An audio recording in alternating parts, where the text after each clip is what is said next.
Here, another 120 or so on the phone. Butch and Sunny, have you been surprised by the continuing? Whom do you hold responsible for everything that happened? Thanks. That is a question that I cannot answer in a couple of comments, but I'll start with me. There were some issues, of course, that happened with Starliner.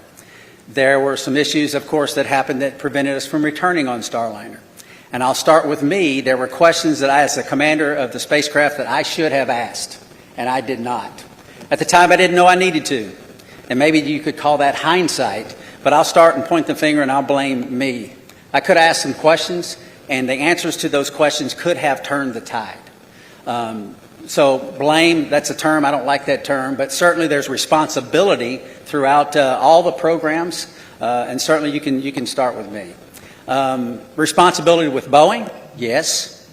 Responsibility with NASA? Yes. All the way up and down the chain. We all are responsible. We all own this. After all these months, I mean, it's been almost, 7 months since Starliner landed, that they still haven't resolved all these. I think we all have alluded to it. There's lessons learned.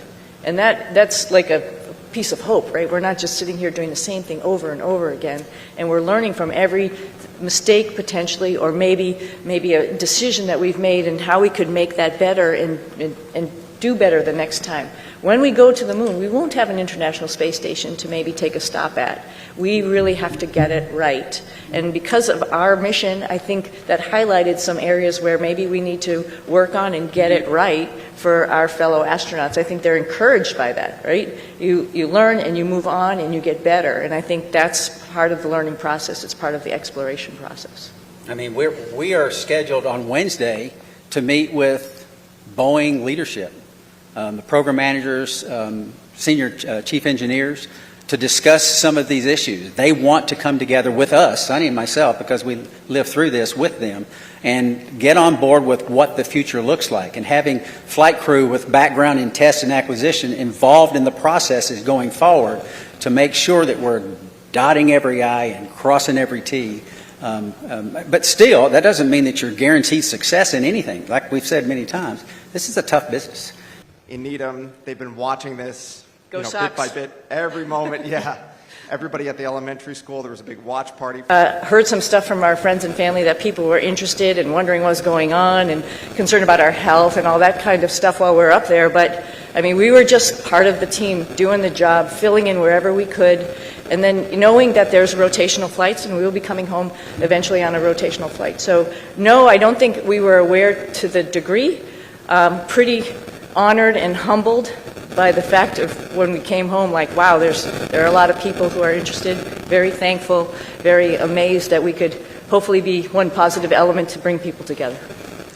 When we're up there operating in space, you don't feel the politics, you don't feel any of that. It's focused strictly on mission. And you know, if I step back a little bit to the question before, Butch and Sunny talk up here, they make it sound like, everybody figured out what they could do with us. The reality is they are highly skilled, very technically competent, and it took everything I had on every day to keep up with them as they're moving along. So they were more than just gap fillers on the station. They were productive, pushing the station mission forward. And Sunny was the station commander, so she was calling the shots. So you get in that environment, that operational environment, the politics, they don't make it up there. Yeah. It's, again, an honor that actually people were paying attention. And I'm very thankful that people are paying attention. And, sometimes good news, bad news, it's just news, and it's good for space exploration, and that's what we're all about. Our mission, of course, building and working on the International Space Station was just awesome, and we all had the opportunity to do that. But we also have bigger goals of exploring our solar system, going back to the moon, going on to Mars. And to get people understanding that it is hard, it is difficult, and what we do up there is really awesome. And I think at least that we had a little bit of that came with the interest in this mission. And if we can perpetuate that and tell people a little bit more and have the opportunity, the forum to do that, I'm very thankful for that. Re-entered the Earth's atmosphere and came back to gravity. Can you talk specifically about any kind of weird either sensations or experiences that you've had dealing with that over the... Yes, I would say it was difficult. It wasn't in the preparation, but in my family, we talk about these possibilities. We discussed all of this. We never said we were going to be gone for 9 months, but it turned out that way. But the discussions we had, and it's not just discussions prior to the mission launch. This is the way we've trained our daughters from the time they were born, because their dad isn't a unique occupation, right? This is not the norm leaving the planet, and they understand that. I'm not as young as I used to be, but I was stronger on space station doing more weight and more reps on exercises than I have in my entire life, because this group of professionals work to get us stronger and stronger and stronger. We're trying to minimize muscle atrophy, minimize our bone loss. So if we go to other planets, the moon and other planets in the foreseeable future, that we will be able to function when we get there. It's a whole science built around this team of individuals that are working to help us better understand human physiology and what zero gravity does to it, and how we can mitigate the effects of the bone loss and the muscle atrophy.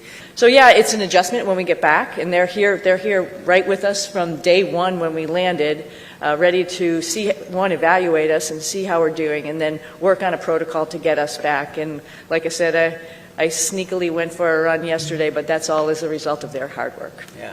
Oh yeah, I wanted to hug my husband and hug my dogs. And I'll say that in that order.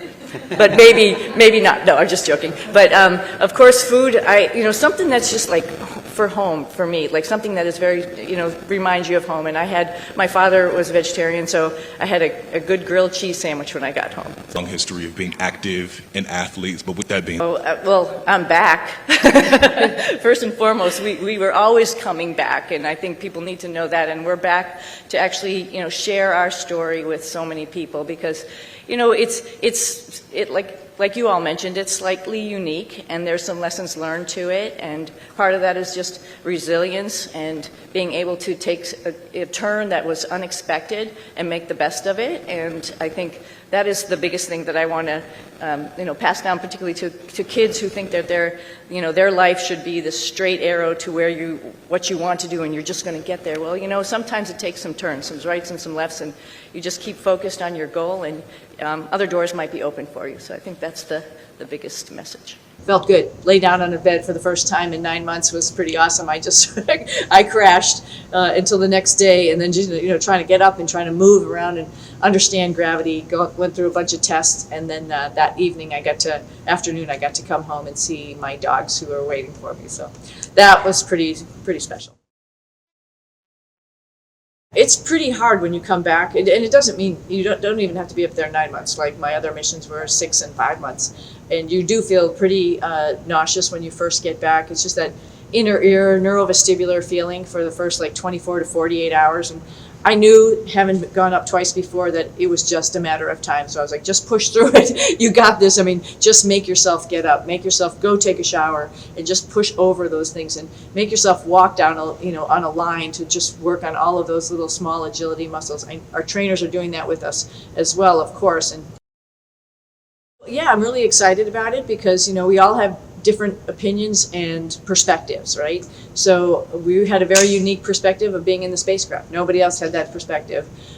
So I think us providing them with our perspective on what happened, and them telling us what their perspective of what happened down here through the telemetry and mission control, and then talking about what they've been doing, because we've been sort of focused on other things for the past couple months and not really focusing right on all of the work that's being done. So I think it's going to be a sharing relationship right there, and just discussing where we stand and where we think we need to go.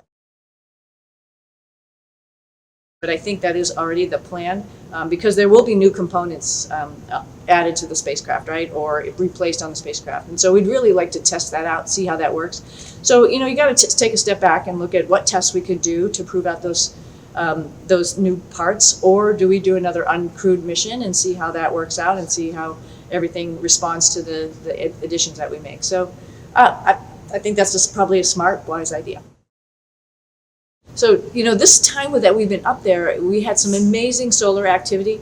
So the aurora was just incredible. There were times when you'd go to the window and we'd be flying right through the middle of the green aurora, and then you'd come to the edge closer as the sun was coming up, and you could see the reds and you can see the purples of the aurora. I think that was pretty spectacular. We were really lucky to actually be up there to see all that. So that just gives you like the sense of like wonder of what is going on in our universe and how much more we have to explore and understand. I think the hardest part was just sort of not knowing and trying to relay that information to family and friends who are worried and waiting for us to come home, and try to reassure them that, hey, you know, there's a lot of people, there's an army of people working on a plan and going to be getting us home at the right time on the right spacecraft. So I think that was just the hardest thing to convince them. And I think one of the ways that I was successful is I started writing a journal and showing them or telling them all about what was going on, and then I started bringing them along with me, and then that sort of turned the tide for me.